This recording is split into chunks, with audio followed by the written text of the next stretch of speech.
नमस्कार, आप देख रहे हैं EIT न्यूज। मैं हूं वर्षा सिंह और अब रुक करते हैं आज की खबरों की ओर। इस दौरान उन्होंने किसानों द्वारा प्रस्तुत मांग पत्र में उल्लेखित विभिन्न बिंदुओं पर विस्तार से चर्चा की। अपर जिलाधिकारी ने मांग पत्र में उल्लेखित बिंदुओं के संबंध में स्पष्ट किया कि इसमें से कई मांगे नीतिगत हैं, जिन पर जिला स्तर से निर्णय लिया जाना संभव नहीं है। ऐसे मामलों में नियमानुसार अग्रिम कार्यवाही शासन स्तर से की जानी है। वार्ता के दौरान किसानों ने अपनी स्थानीय और व्यक्तिगत समस्याओं से भी अपर जिलाधिकारी को अवगत कराया। किसानों द्वारा विद्युत भूमि सहित विभिन्न समस्याओं को प्रमुखता से रखा गया।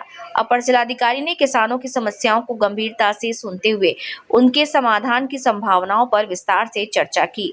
उन्होंने समस्याओं के निराकरण को लेकर किसानों से उनके सुझाव भी प्राप्त किए तथा अपनी ओर से भी आवश्यक सुझाव और समाधान के संबंध में जानकारी दी।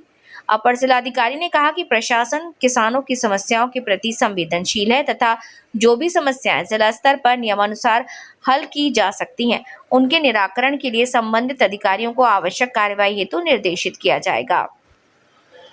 वहीं नीतिगत और शासन स्तर से संबंधित मांगों को नियमानुसार उच्च स्तर पर प्रेषित किए जाने की कार्यवाही की जाएगी। उन्होंने किसानों से आपसी संवाद और समन्वय के माध्यम से समस्याओं के समाधान की दिशा में आगे बढ़ते हुए धरना समाप्त करने के अनुरोध किया। वार्ता के दौरान अपर जिलाधिकारी पंकज उपाध्याय के साथ गन्ना आयुक्त TS माटोलिया, उप जिलाधिकारी मनीष बिष्ट, ऋचा सिंह, गौरव पांडे, मुख्य कृषि अधिकारी VK यादव, अधीक्षण अभियंता विद्युत सहित विभिन्न विभागों के अधिकारी उपस्थित रहे। जो मांग पत्र विषय अंकित किए गए हैं वो सारे नीतिगत हैं, इस पर विचार यहाँ के जिला स्तर के अधिकारी नहीं कर सकते। लेकिन कुछ व्यवहारिक समस्याओं की बात भी थी, जिसमें बिजली कटौती का मुद्दा था, जमीनों के नियमितीकरण के साथ साथ देशों की इम्प्लीमेंटेशन का मुद्दा था, कब्जों का मामला था, मुआवजों का मामला था, बिजली के लाइन टूटने से जो आग लगे थे, किसानों के फसलों की क्षति हुई थी, उसके मामले से बिजली विभाग में रिस्पॉन्ड टाइम कम अधिक होने का, रिस्पॉन्ड न देने का, ऐसे कुछ मुद्दे थे, व्यवहारिक कठिनाइयाँ बताई गई। उस पर हमने उनको आश्वस्त किया है कि हम एक बेहतर व्यवस्था करेंगे। जो व्यवस्थाएं थी उसके विषय में जानकारी दी गई और बेहतर व्यवस्था क्या हो सकती है उनके लिए उनसे भी पूछा गया और अपनी ओर से बताया भी गया और किसानों के साथ बेहतर संवाद करने का, बेहतर रिस्पॉन्ड करने का, कम समय में रिस्पॉन्ड करने की व्यवस्थाएं जो भी हो सकती है उसे की जाएंगी। लेकिन जो मांग पत्र में वो लिखित विषय हैं वो नीतिगत हैं। उसकी कापी मुझे मिली है, अभी मिला नहीं है। मैंने फ़ोटो खींची थी उसकी और मैंने उसके बाद मैंने अनुरोध किया किसान भाइयों से कि चूँकि ज्ञापन का फ़ोटो कापी मैंने ले ली थी, निवेदन यही किया कि आज ही ज्ञापन दे करके अपना धरना प्रदर्शन समाप्त करें और नीतिगत विषय हम शासन को प्रेरित करेंगे। तो हमसे उन्होंने कहा कि हमारा तो 3 दिन का घोषित था, तो हम 3 दिन बैठेंगे।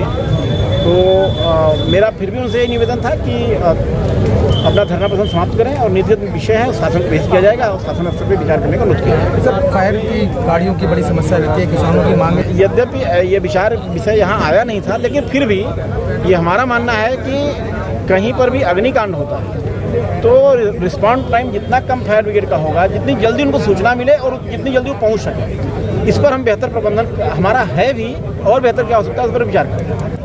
क्या हो सकती है उनके लिए उनसे भी पूछा गया और अपनी ओर से बताया भी गया और किसानों के साथ बेहतर संवाद करने का, बेहतर रिस्पॉन्ड करने का, कम समय में रिस्पॉन्ड करने की व्यवस्थाएं जो भी हो सकती है उसे की जाएंगी। लेकिन जो मांग पत्र में वो लिखित विषय हैं वो नीतिगत हैं। उसकी कापी मुझे मिली है, अभी मिला नहीं है।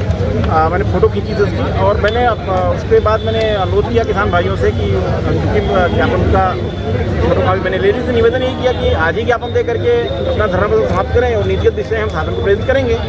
तो हमसे उन्होंने कहा कि हमारा तो 3 दिन का घोषित था, तो हम 3 दिन बैठेंगे।